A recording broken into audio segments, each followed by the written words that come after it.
Next అండి, వైసీపీలో confusion, ఢిల్లీకి జగన్. దానికి వైసీపీలో కన్ఫ్యూజన్ ఎందుకు ఉంది అంటే జగన్ గారు వెళ్ళారు కదా, మరి పొత్తు అంటే బీజేపీ సపోర్ట్ అంశం ఏమన్నా అంటే ఏం జరుగుతుందని కన్ఫ్యూజన్ ఉన్నట్లుంది. అందుకనే వాళ్ళ అసెంబ్లీ సాక్షిగా అసెంబ్లీలో 175 మందికి గాను ముగ్గురు ఉన్నారు. 151 మంది వైసీపీలో ఉండాల్సి ఉంటే ముగ్గురు ఎమ్మెల్యేలు ఉండాలంటే ఉందా విజువల్ ఆ వీడియో ఉన్నట్లుంది. ఒకసారి ప్లే చేయండి. వాయిదా ఇస్తారండి, సభని వాయిదా వేసినట్టున్నారు అనేదో తెలుగుదేశం పార్టీ వాళ్ళు అక్కడ ఏదో ఆందోళన చేశారని చెప్పని ఒక వీడియో సర్క్యులేట్ అవుతుంది. అదేంటి అసలు అసెంబ్లీలో ఎవరు లేకుండా ఎలా ఏంటి అసలు ఏం జరుగుతుంది అనేది డిస్కషన్ జరిగిందంట. జనరల్గా ఎవరేంటి వాళ్ళ సీట్లు వాళ్ళు ఏందో వాళ్ళ కన్ఫ్యూజను. చంద్రబాబు నాయుడు గారు ఎన్డీఏలో కలిసిపోయారు, మన పరిస్థితి ఏంటి అని అనుకునేటువంటి వాళ్ళు ఇప్పటివరకు మనం చాలా స్పీడ్గా వెళ్ళాము, మరి ఇప్పుడు ఆ స్పీడ్ ఏమైనా మనకు ప్రమాదం చేస్తుంది అనేటువంటి దాని కొంతమంది. జగన్మోహన్ రెడ్డి గారు ఢిల్లీ వెళుతున్నారు, ఏం చేస్తారు, చంద్రబాబు నాయుడు గారు ఎన్డీఏ కలవకుండా చేస్తారా, లేక మనమే ఎన్డీఏలో కలవాల్సి వస్తుందా అని ఏమైనా ఆలోచిస్తారా, ఇవన్నీ చూడాలి. అది అక్కడ మనం చూస్తే అచ్చెన్నాయుడు గారు, రామానాయుడు గారు, రామానాయుడు, అనగాని సత్యప్రసాద్ గారు, చినరాజప్ప, బుచ్చు చౌదరి గారు, వాళ్ళందరూ స్వామి. ఏదో వీడియో ఆడియో ఉందా, ప్లే చేయండి. శాసనసభ ప్రవేశ ద్వారమే తెలుగుదేశం శాసనసభ్యులందరం కూడా 5 నిమిషాలు తక్కువ 9కి వచ్చి సభలు 9 గంటలు జరపాలని చెప్పి నోటీస్ ఇచ్చారు. కాబట్టి మేము 5 నిమిషాలు తక్కువ 9కే వచ్చాం. ఇప్పుడు 9:10 నిమిషాలు అయింది. శాసనసభ కనీసం బెల్ల కొట్టలేదు. ఎందుకు కొట్టలేదంటే లోపల వైసీపీకి చెందినటువంటి 3 శాసనసభ్యులు ఉన్నారు. అంటే ఈ ముఖ్యమంత్రి మీద, ఈ ప్రభుత్వం మీద వైసీపీ శాసనసభ్యులకి ఏం నమ్మకం ఉందో ఈ రోజు ఈ శాసనసభ సాక్షిగా ఈరోజు తెలిసింది.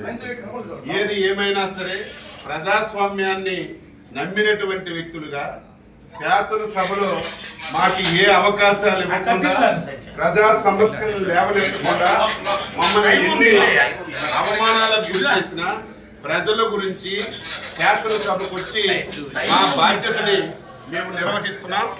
ఇంత దారుణం ఎప్పుడు కూడా లేదు. 9-8 నిమిషాలు అయింది.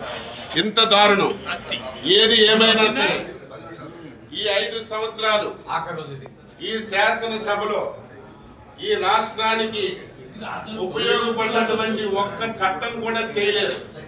ఈ శాసనసభలో ఏ చట్టం చేసినా సరే రైట్. అంటే ఆ వీడియో లోపలదైతే మనం వేయకూడదు, అది వారే తీసి పంపించారు కావున అది మనం వేయవచ్చు అని అనుకుంటున్నాం. దానికి సంబంధించి నాకు పూర్తి సమాచారం లేదు. అది వాళ్ళు తీసి పంపించారు కాబట్టి అది కూడా సభ జరుగుతూ ఉన్నప్పుడు కాదు, సభ జరగనప్పుడు. జనరల్గా అసెంబ్లీ అని అంటే అది ఒక దేవాలయం. అసెంబ్లీ లాంటి దేవాలయంలో ఎంతోమంది అతిరథ మహారథులు ఈ రాష్ట్రాల గురించి ఎంతో అభివృద్ధి ప్రణాళికలు చేసి ఒక సిస్టమేటిక్గా తీసుకెళ్ళినటువంటి వ్యక్తులు. గతంలో మనం రిపోర్టింగ్ చేసే టైంలో నేను 9 గంటలకి అంటే కరెక్ట్గా 9 గంటలకి స్పీకర్ గారు చైర్ ముందుకు వెళ్ళేవాళ్ళు, బెల్లు మోగేది.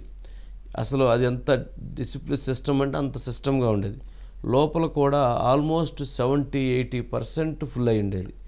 ఎవరన్నా అనుకోకుండా లేట్ అయినటువంటి వాళ్ళు తప్ప మిగిలినటువంటి వాళ్ళందరూ, ముఖ్యమంత్రి కానీ, మంత్రులు కానీ, ప్రతిపక్ష నేత కానీ, ఎమ్మెల్యేలు కానీ అందరూ అటెండ్ అయ్యేటువంటి వాళ్ళు. ఎందుకంటే అది సిస్టమ్. దానికి ఆ అసెంబ్లీకి ఇవ్వాల్సినటువంటి గౌరవం, అసెంబ్లీకి ఇవ్వాల్సినటువంటి మర్యాద, అది ఆ మర్యాద ఆ గౌరవం అసెంబ్లీకి ఇస్తున్నామంటే ప్రజలకు ఇస్తున్నట్టు. ప్రజలకు సంబంధించినటువంటి మీ బాధ్యతలని, మీ సమస్యలని, మీ కష్టసుఖాలని మేము కరెక్ట్గా టైంకి మేము ఉండి డిసిప్లిన్గా సిస్టమేటిక్గా ఉండి క్రమశిక్షణతో ఉండి మేము చర్చించడానికి మేము సిద్ధంగా ఉన్నామని చెప్పటం. కానీ 9 గంటలకి మొదలవ్వాల్సినటువంటి సభ 9-8 నిమిషాల వరకు కూడా బెల్లు కొట్టే సభ్యులు లేరు అని అంటే ఒక కన్ఫ్యూజన్, ఒక ఆందోళనకరమైనటువంటి పరిస్థితి ఉన్నది అనేటువంటిది అచ్చెన్నాయుడు గారు అదే చెప్తున్నారు.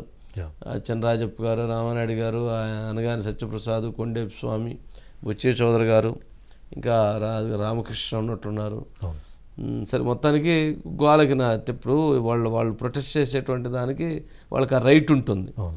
సరే గాంధీ ఉన్నారు సార్. గాంధీ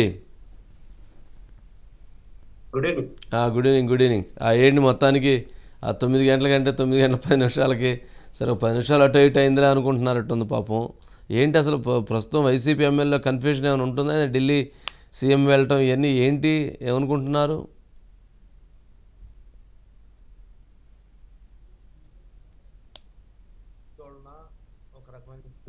కన్ఫ్యూజన్ కూడా ఖచ్చితంగా ఉందని చెప్పుకోవాల్సి ఉంటుంది. ఎందుకంటే ఈ 4 రోజుల సెషన్స్ లో కూడా వైసీపీకి సంబంధించి మొత్తం 151 మందిలో 1/3 హాజరు కూడా అక్కడ లేరు. అసెంబ్లీ హాల్లో అసెంబ్లీ సెషన్స్ లో ఎవరు పాల్గొనలేదు. సీఎం గారు కూడా కొద్దిగా వచ్చినా కూడా మధ్యాహ్నం నుంచి హౌస్ లోకి రావటం అట్లా దాదాపుగా అక్కడ అసెంబ్లీ అంత సీరియస్ గా ఎందుకని మనం తీసుకోవాలి. లాస్ట్ సెషన్ ఇది 15వ శాసనసభ లాస్ట్ సెషన్స్ కూడా అంతగా ఆసక్తి కనపరచకపోవటం అనేది కూడా మనం గమనించాం ఇక్కడ. అలాగే వైసీపీకి సంబంధించిన మంత్రులు కూడా అసెంబ్లీ దగ్గరికి వచ్చి కూడా హౌస్ లోకి రాని పరిస్థితి మాత్రం ఉంది. వాళ్ళు కొంతమంది సెక్రటరియట్కి వెళ్ళడం లేకపోతే వేరే పనుల మీద అక్కడ ఉండడం కూడా జరిగింది. ఈ 3 రోజులు కూడా అలాగే జరిగిన పరిస్థితి ఉంది. బడ్జెట్ ప్రవేశపెట్టిన రోజున కూడా అదే సంఖ్యలో పూర్తిగా ఆ స్థాయిలో ఎమ్మెల్యేస్ కూడా అక్కడ హాజరు కాకపోవటం, వచ్చిన వాళ్ళు కూడా బయట ఉండటం, అంటే ఒక 30 మంది 35 మంది అట్లా లోపల ఉంటాం, కొంతమంది బయట ఉంటాం, వాళ్ళ లాబీల్లో ఉంటాం, ఇట్లా అంతా కూడా కనిపించింది. అంటే ఒక రకమైన సీరియస్నెస్ అనేది లేకపోవడం వల్ల అసెంబ్లీ అంతా కూడా పేలవంగా కనిపిస్తుంది. ఎందుకంటే అసలు ప్రతిపక్షంగా చెందినటువంటి వాళ్ళేమో అసలు వాళ్ళు సస్పెండ్ అయ్యి బయటకు వెళ్ళిపోతాం.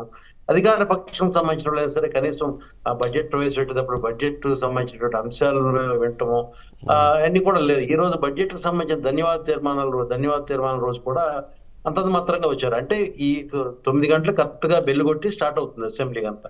ఆ తర్వాత మళ్ళీ బ్రేక్లు ఎన్నిసార్లు వచ్చు, కానీ 9 గంటల అసెంబ్లీ అంటే 9 గంటలు స్టార్ట్ అయిపోతుంది సెషన్స్.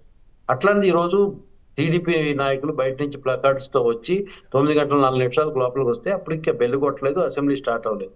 సరే అచ్చెన్నాయుడు గారు ఒక జర్నలిస్ట్ మాదిరిగానే ఆయన ఒక ప్రెజెంటేషన్ గ్రౌండ్ లెవెల్లో ప్రెజెంటేషన్ చూపించినట్లుగా అక్కడ అసెంబ్లీ ద్వారం దగ్గర ఉండి, అంటే మిగతా వాళ్ళు మీడియా అక్కడికి వెళ్ళి ఇవన్నీ చేస్తానికి లేదు. అసెంబ్లీలో కొన్ని రూల్స్ ఉంటాయి, దానికి సంబంధించిన ఇవన్నీ కూడా కొన్ని చేస్తానికి ఉన్నది అక్కడ. కాకపోతే ఎమ్మెల్యేగా ఆయన ప్రతిపక్షాలకు సంబంధించినటువంటి నాయకుడిగా వెళ్ళి అక్కడ అసెంబ్లీ ద్వారం వద్దకు వెళ్ళి ఆ డోర్ చూపించి అక్కడ అందులో టైం చూపించి అక్కడ స్పీకర్ గారు లేరు, అసలు ఎవరు ఇక్కడ అసెంబ్లీలో 4 రోజులు తప్పితే ఎవరు లేరని చెప్పి ఆయన కళ్ళ కట్టినట్టుగా ఆయన వివరించారు, మొత్తం వివరించారు. దాన్ని మనం రికార్డ్ చేసాము, అది వేరే విషయం. అయితే ఏంటంటే ఎమ్మెల్యేలు కూడా ఈ రోజు నిన్న రాత్రి చంద్రబాబు కలిసిన విషయం పేపర్లో కానీ లేకపోతే ఈ న్యూస్ ఛానల్స్ లో వచ్చిన సందర్భంలో ఎవరు కూడా ఎమ్మెల్యేస్ కూడా అంత కొంత యాక్టివ్ గా అయితే మాత్రం ఎవరు లేని పరిస్థితి ఉంది. ఎందుకనో కానీ వాళ్ళలో కొంత ఆందోళన ఉంది, ఇంక్లూడింగ్ సీఎం తో సహా అందరూ కూడా కొంత కన్ఫ్యూజన్ అన్నారో దాన్ని మరి ఆందోళన అన్నారో ఏమన్నా తెలియదు, కానీ కొంత అయితే మాత్రం మార్పు అయితే మాత్రం ఆ ఎమ్మెల్యేలు వాళ్ళందరూ వాళ్ళు కనిపించింది అయితే ఉంది. కొంత కనిపించిన పరిస్థితి మాత్రం కనిపించింది.